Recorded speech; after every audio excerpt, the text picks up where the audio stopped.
Hi, it's Max from PaperGold and Common Ground Find with another PaperGold member win.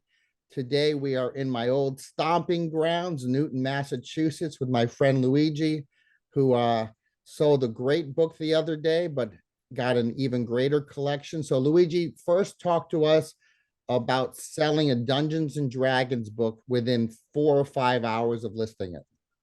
So this was a kind of funny event. I I live in Newton.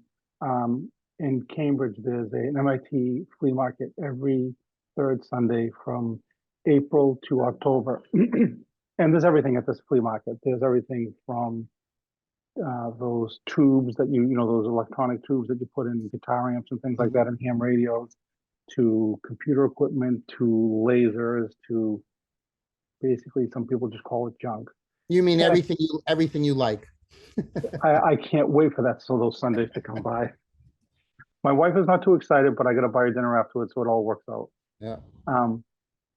So, anyways, I go to the flea market, and there is basically a huge tub full of distraught books. The top layer, this must have been in a garage or something, dusty, not moldy, but that wet look, kind of like wet look. Yeah. So I pull the box out, I start rummaging through it, and I ask the guy, how much for the box? I don't know, we'll go back and forth. And he goes, "You can have it." I'm there. It was a 50-pound box, 50-pound tub. I said, "Listen," I said, "I'm not going to take it from you." I go there I know, I'm not saying I know the people there, but honestly, I felt almost guilty. Maybe there was nothing in there. So I said, "You know what?" I flipped him $10, and I said, "Here, take this $10. At least get yourself a cup of coffee." I believe it or not, I bring a little that little trailer that you have when you go to the beach. You fill up. So I had that with me. I know it sounds kind of nerdy, but it is what it is. No, I do the same thing at my flea market. We're buyers. We got to buy. Yeah, and my wife shakes her head, and we load it on there, and we tote it around for the next hour or so. And I don't really think much of it. I thought, like I said, probably moldy stuff and whatever. But hey, I bring it home. I start separating it. And I start going through these books. They're old, 1978, 1972, 1981. I don't know much about Dungeons and Dragons, but I know that it's probably got a little value. I start looking them up online. I'm thinking to myself, I got to talk to this guy when I go back because I owe more than $10. I mean, because I gotta take care of the guy. I found this one book. I said, let me just start this just to get a feel for what it's worth. I saw them on eBay and platforms in better condition for about $600. So I listed it for $399. 4 hours later, I got offers me $305. I'm thinking, okay, I'll take it, and it sold. I packaged it up, went out Monday morning. Well, I got a lot of questions here. You are a book buyer. You are a bookseller. When you first laid eyes on it, did you recognize the artwork as being Dungeons and Dragons-esque artwork? So there was a lot of no, this was kind of buried on the bottom. Okay. So the very top layer had these role-playing games, and it didn't really say Dungeons and Dragons, but it was kind of that sci-fi kind of what my point really is on this whole thing, it was a niche box about one product line, which seemed to be sci-fi product, which, like you've taught us, it's a great, one box of full things that's a full show, or maybe even two shows at that point, or eBay listings. Yeah. And the success I have with Whatnot, it seems to be that instead of selling quote unquote books, but if I do a niche like sci-fi, Dungeons and Dragons, I attract the right people that are interested in it, and they know what they're buying, as opposed to just taking a shot in the dark and buying something. So even though I know you're taking care of him again when you see him at next time, and when you go to the flea market, you bought the box. You gave the guy $10 for the box. Right. You sold the first Dungeons and Dragons for how much? $305. And how much more is in there for you to profit from? So that book is one of a series of 5. I have 4. Okay. The 2 of them, the front cover is a little damaged, but my estimation, and again, I could be wrong. So I'm doing this as a buy it now versus as an auction. I might go to the auction route and see what someone pumped it up to. I'm not really sure. So 2 of them, I'm assuming, is probably a little less, maybe a couple of $100. The other two, the other one that's left is probably, I'm assuming I can get another $300 or $400 for. And that's just, that was a small, what is it, like 6x4 little book, those little Mhm. booklets. Yeah. Now, inside that box, there was about 10 or 12 Dungeon and Dragon books, instruction books. I seen them online going for about $40 a piece. Right. Um, on top of that, there was probably another 20-ish books of this. Again, I don't understand it. It's not Dungeons and Dragons, but it's a role-playing game Right. since 1972. The whole Yeah. series. These are in mint condition with the pull-out Crazy. maps. Yeah.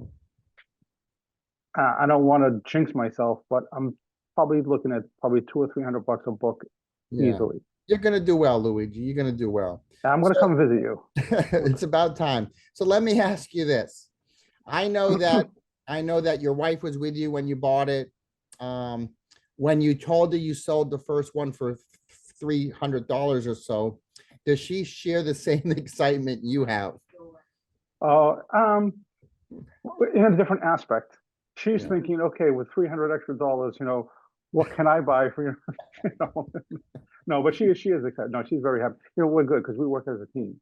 Um, Beautiful. I see some stuff, and sometimes we go to these. We went to this MIT flea market. She saw this Right. cast iron pan. It's like Yeah. the thing was not rusty, but it was, it's at a flea market. You want to buy a cast iron pan?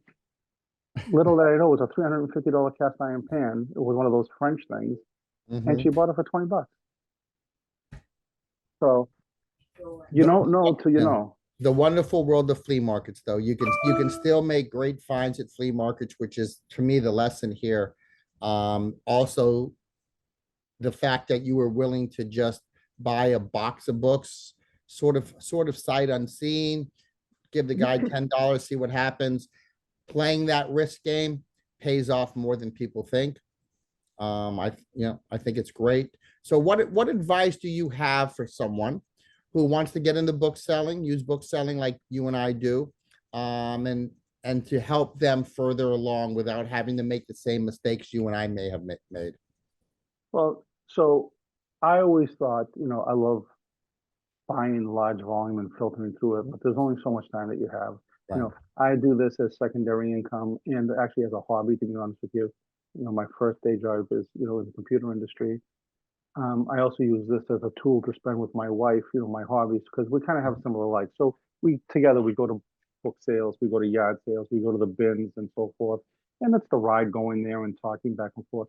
But the whole thing is don't be afraid to look at anything. What Right. kind of looks like, I don't use the word crap, a book to sell a good book and make a lot of money, it doesn't have to be pristine looking, right off the press. Mhm. Some of these older books that are falling apart and decrepit, Mhm. you know, you look at somebody, look at the Discord on the 500 plus, Yeah. one site. The books don't look like they're worth $500, and they get in Right. the thousand. Yeah. So Yeah. it's a learning process. You got to start off slow. You got to, understand what you're doing, belong to groups, talk to people, share your ideas.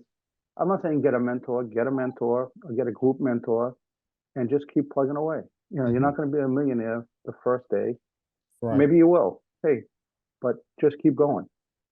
And what Luigi's talking about is on our Patreon group. We have a Discord, we have a scoreboard, and he's talking about if you go on the $500 sale club, you'll see that there are a lot of books that sell for the subject matter that may be in really bad condition, but people want that subject matter. And that's what he's pointing towards. Well, Luigi, thank you so much for Oh, the conversation. There's many more books I would love to talk to you about that I know you've sold. I know you've recently sold a $300 or $400 book on a old vintage computer book. So I think I'm going to have you back in a couple of weeks and we're going to do this again. sure. Perfect. All right. Thanks for everything, and I Yeah, appreciate all you do for and the thank groups and you. everyone. And tell Newton, Massachusetts I said hello. We're waiting for you. Bye, Luigi. Bye.